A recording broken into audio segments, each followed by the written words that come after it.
Mallayya Jewellers, Ottupara, Vadakkanchery. Phone 04884232666. ഗുരുവായൂരിലെ ആനയോട്ടത്തിന് പിന്നിലെ ഐതിഹ്യം ഇതാണ്. ഗുരുവായൂർ ഉത്സവത്തിന് വേണ്ട ആനകളെ പണ്ട് തൃക്കണാമതിലകത്തു നിന്നാണ് അയച്ചിരുന്നത്. ഒരിക്കൽ സാമൂതിരിയും കൊച്ചി രാജാവുമായി അല്പം നീരസത്തിലായി. അക്കൊല്ലത്തെ ഉത്സവത്തിന് തൃക്കണാമതിലകത്തു നിന്നും ആനകളെ ഗുരുവായൂർ കയച്ചില്ല. അതിനാൽ ഉത്സവാരംഭ ദിവസം കാലത്തെ ശീവേലി ആനയില്ല ശീവേലിയായിട്ടാണ് നടത്തിയത്. ഉത്സവത്തിന്റെ അന്ന് പന്തീരടിയോടടുത്ത സമയത്ത് തൃക്കണാമതിലകത്തെ ആനകളെല്ലാം തന്നെ ഗുരുവായൂർക്ക് സ്വമേധയാ ഓടി വരികയുണ്ടായി. സന്ധ്യയ്ക്ക് മുമ്പേ എല്ലാ ആനകളും ഗുരുവായൂരിലെത്തി.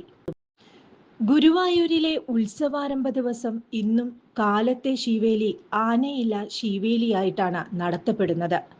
ഗുരുവായൂരപ്പന്റെ പ്രേരണയാൽ പണ്ടൊരിക്കൽ ആനകൾ സ്വമേധയാ ഓടി വന്നതിന്റെ സ്മരണ നിലനിർത്താനാണ് ഇന്നും ആനയോട്ടം ഒരു ചടങ്ങായി നടത്തപ്പെടുന്നത്.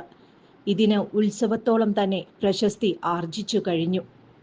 ഉത്സവം കൊടികയറുന്ന ദിവസം ഉച്ചതിരിഞ്ഞ് കൃത്യം 3 മണിക്ക് ദേവസ്വത്തിലെ ആനകളെ മഞ്ജുളാൽ പരിസരത്ത് നിന്ന് ക്ഷേത്രത്തിലേക്ക് മത്സരിച്ച് ഓടിക്കുന്ന ചടങ്ങാണ് ആനയോട്ടം.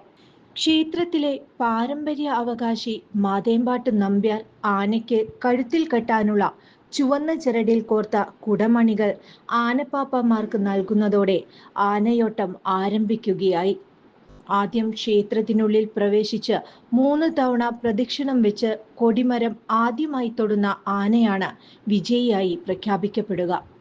ഈ വിജയിക്കുന്ന ആനയാണ് ഉത്സവകാലത്ത് എഴുന്നള്ളിപ്പിന് തിടമ്പേറ്റുക.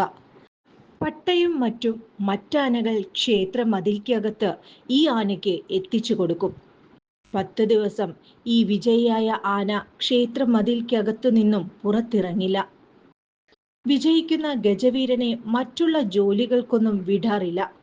ഈ വർഷം ആനയോട്ടത്തിൽ ഒന്നാമനായത് കൊമ്പൻ ബാലുവാണ്. ബാലു ഭഗവാന്റെ സ്വർണകോലം ഏറ്റു. കൂടുതൽ വാർത്തകൾക്ക് ഞങ്ങളുടെ ചാനൽ സബ്സ്ക്രൈബ് ചെയ്യുക. ഫേസ്ബുക്ക് ഫോളോ അപ്പ് ചെയ്യുക. വാർത്തകൾ വേഗത്തിലറിയാൻ എനി ടൈം ന്യൂസ്.